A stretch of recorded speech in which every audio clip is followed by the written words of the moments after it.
네, 오늘도 참 좋은 날입니다. 주님의 임재로 충만하시기 바라겠습니다. 오늘 말씀은 고린도전서 9장 24절에서 27절입니다. 운동장에서 다름질하는 자들이 다 달릴지라도 오직 상을 받는 사람은 한 사람인 줄을 너희가 알지 못하느냐. 너희도 상을 받도록 이와 같이 다름질하라. 이기기를 다투는 자마다 모든 일에 절제하나니 그들은 썩을 승리자의 관을 얻고자 하되 우리는 썩지 아니할 것을 얻고자 하노라. 그러므로 나는 다름질하기를 향방 없는 것 같이 아니하고 싸우기를 허공을 치는 것 같이 아니하며 내가 내 몸을 저 복종하게 하면 내가 남에게 전파한 후에 자신이 도리어 버림을 당할까 두려워함이로다. 아멘. 네, 오늘 말씀의 주제는 26절입니다. 26절을 다시 읽어보겠습니다. 그러므로 나는 다름질하기를 향방 없는 것 같이 아니하고 싸우기를 허공을 치는 것 같이 아니하며. 자, 이렇게 기록하는데 여기 보면은 싸운다라는 표현이 나옵니다. 싸우기를 허공을 치는 것 같이 아니한다. 이렇게 지금 말하고 있는 것이죠. 자, 이 말은 권투 선수들에 해당하는 말입니다. 권투 선수들이 싸움을 할 때 혼자 하는 싸움이 아니죠.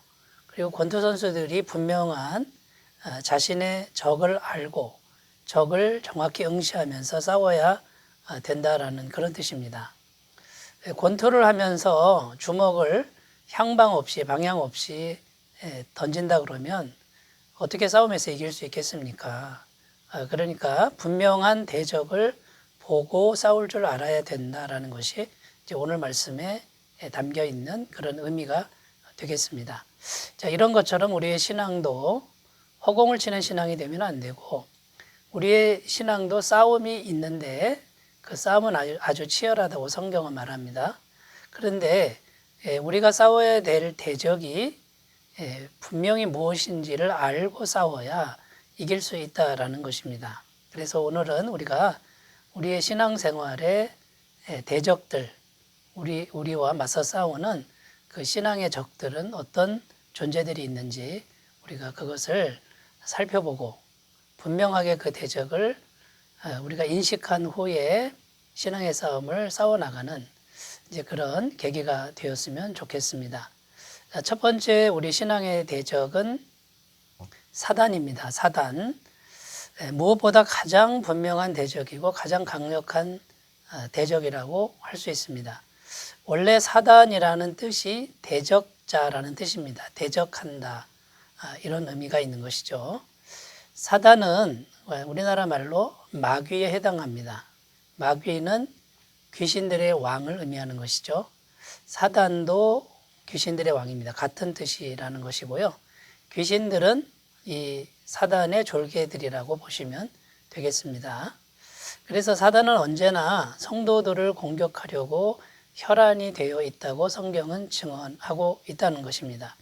베드로전서 4장 8절에 근신하라 깨어라 너희 대적 마귀가 오는 사자같이 돌아다니며 삼킬 자를 찾나니. 배고픈 사자가 으르렁거리면서 먹을 것을 찾는 것처럼 사단이 그렇게 성도들을 삼키려고 두루 다니고 있다라는 이런 표현을 쓰고 있습니다. 그런데도 많은 사람들은 사단의 존재를 믿으려 하지 않는다는 것입니다. 자, 사단의 존재가 어디 있느냐? 오늘날처럼 과학 문명이 발달된 시대에 마귀라니 귀신이라니 그런 건 없다. 자, 이것이 사단이 가장 원하는 그런 바람이라는 것을 우리가 꼭 기억하셨으면 좋겠습니다. 그러니까 우리가 사단의 존재를 분명히 있다라고 인식해야 되고요. 눈에 보이지 않으나 영적인 존재로 실제하는 것이라는 것을 분명히 해야 된다라는 것입니다. 자, 사단은 우리를 어떻게 공격할까요? 첫 번째는 사단도 영적인 존재이기 때문에 우리의 생각과 마음을 공격한다라는 것입니다. 우리가 문득문득 부정적인 생각들이 들 때가 있습니다. 물론 내가 부정적인 생각에 길들여져서 그렇게 생각할 수도 있습니다만 문득문득 생각이 들고 그 다음에 계속적으로 그 생각이 든다 그러면 그것은 분명히 사단의 공격이라고 보아야 한다라는 것입니다. 자, 근심, 걱정, 불안, 두려움, 미움, 분노, 시기, 교만. 자, 이런 부정적인 생각들, 또 감정들 이런 것들이 계속해서 집요하게 생각이 된다 그러면요. 지금 사단이 나를 공격하고 있다라고 우리가 인식하고 그때는 어떻게 해야 될까요? 예수 그리스도 이름으로 명하노니 나를 공격하는 이 사단의 세력가 떠나갈지어다. 이렇게 선포하는 것이 중요하다라는 것입니다. 그러면 사단은 인격적 존재고 영적인 존재이기 때문에 우리가 담대히 예수님의 이름을 믿고 명령하고 선포하면 떠나가게 되어 있다라는 것입니다. 또 사단은 어떻게 우리를 공격할까요? 사고가 나게 할 수도 있다라는 것이고요. 자연재해를 일으킬 수도 있는 것이 이게 사단의 능력이라는 것입니다. 자, 그럴 때 우리는 어떻게 해야 됩니까? 베드로전서 4장 9절 말씀. 너희는 믿음을 굳게 하여 그를 대적하라. 이는 세상에 있는 너희 형제들도 동일한 고난을 당하는 줄을 알미라.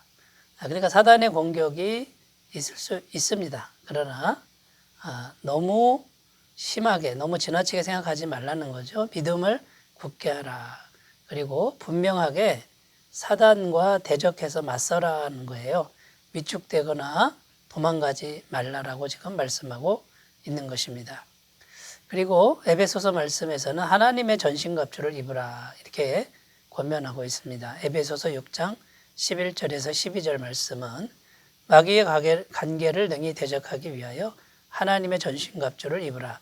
우리의 씨름은 혈과 육을 상대하는 것이 아니요 통치자들과 권세들과 이 어둠의 세상 주관자들과 하늘에 있는 악의 영들을 상대함이라. 지금 이렇게 기록하고 있는 것입니다. 여러분, 그러면 하나님의 전신갑주라는 것이 무엇일까요? 이 하나님의 전신갑주를 보면 이렇게 되어 있습니다. 진리의 허리띠, 의의 흉배, 구원의 투구 이렇게 되어 있는데 진리, 의, 구원의 확신, 평안의 복음, 믿음의 방패할 때 믿음, 또 하나님의 말씀, 기도 이렇게 되어 있습니다. 한마디로 말해서 복음입니다. 복음. 복음의 말씀이죠. 예수님의 보혈로 날마다 죄가 완벽하게 사해지고 하나님의 사랑에서 끊을 수 없는 복음의 말씀. 그러니까 구원의 확신이 되는 것이죠. 마귀가 아무리 정죄를 해도 우리는 예수님의 의로 덧입혀졌으니 의의 흉배를 붙이는 것이고요. 예수님만 믿으면 예수님이 함께 하셔서 모든 대적을 물리쳐 주십니다. 이게 믿음의 방패가 되는 겁니다. 여러분, 복음으로 잘 무장하시는 그런 은혜가 있으시기를 바라겠습니다. 첫 번째 강력한 대적 사단에 대해서 살펴보았고요. 두 번째는 세상이라고 할 수 있습니다. 세상. 자, 여기서 말하는 세상은 하나님 없는 불신 세계를 말합니다. 그리고 그 가치관, 하나님 없는 세계의 가치관을 의미한다라는 거죠. 하나님 없는 세상의 가치관이 늘 우리를 유혹하고 넘어뜨리려 한다라는 것이죠. 요한일서 2장 15절 16절 이 세상이나 세상에 있는 것들을 사랑하지 말라.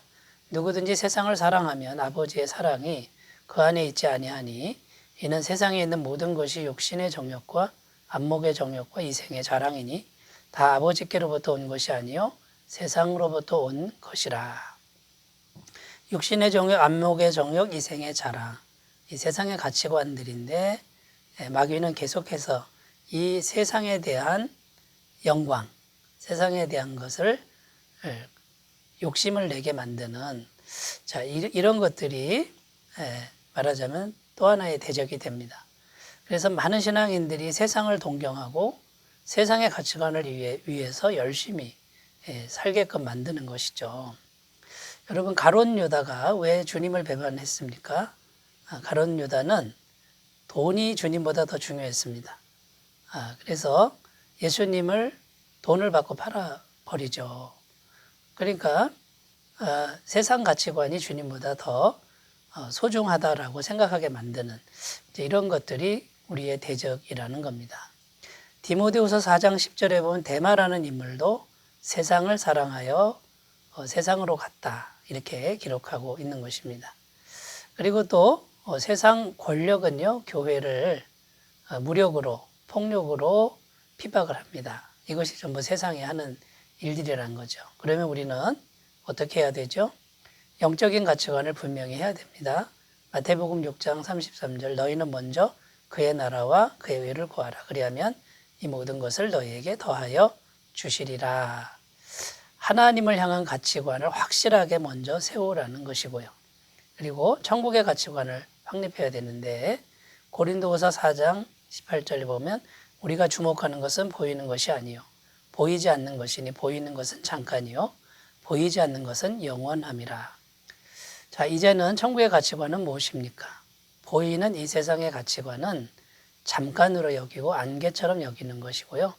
보이지 않는 세계를 영원한 세계, 더 가치 있는 세계로 확실히 정립하는 것이 중요하다라는 것입니다. 자, 마지막 세 번째 우리를 무너뜨리는, 우리가 싸워야 될 대적은 자기 자신의 정욕입니다. 이 자기 자신의 정욕은 우리 안에 있는 것이죠. 우리 안에서 끊임없이 일어나는 정욕이라는 이 강력한 대적이 우리에게 있습니다. 갈라디아서 5장 17절 육신의 소욕은 성령을 거스르고 성령은 육체를 거스르나니 이 둘이 서로 대적함으로 너희가 원하는 것을 하지 못하게 함이니라. 자, 우리 안에서 계속 죄로 물든 우리의 자아가, 우리의 존재가 죽을 때까지 우리를 괴롭힙니다. 그리고 우리를 자꾸만 넘어뜨리려 하고 있는 것이죠. 자, 어떻게 해야 될까요? 성경은 성령을 따라 행하라 이렇게 권면합니다. 갈라디아서 5장 16절 내가 이르노니 너희는 성령을 따라 행하라 그리하면 육체의 욕심을 이루지 아니하리라 이렇게 권면합니다. 우리가 예수님을 구주로 영접하면 성령께서 우리 안에 들어와 사십니다. 이제는 성령 충만을 늘 구하셔야 되고요. 성령님과 늘 대화하셔야 되고요. 성령님과 마음을 나누면서 성령님의 능력을 공급받아야 됩니다. 그리고 성령님을 따라 행하는 삶을 계속 살아가면 우리 속에 있는 우리 자신의 정욕을 다스릴 수 있다라는 것입니다. 성령을 따라 행하면 육체의 욕심을 이루지 않는다고 분명히 약속하고 있는 것입니다. 사랑하는 여러분, 향방 없는 싸움이 되지 마시고 사단과 세상과 세상 가치관, 자기 자신의 정욕과 싸워서 복음의 능력, 성령의 능력으로 이기시는 삶이 되시기 바라겠습니다. 기도합니다. 하나님 아버지 감사합니다. 사도 바울처럼 우리도 분명한 대적을 인식하고 바로 보고 싸울 수 있도록 승리할 수 있도록 도와주시옵소서. 예수님의 이름으로 기도드립니다. 아멘. 오늘도 좋은 날 되시기 바라겠습니다. 감사합니다.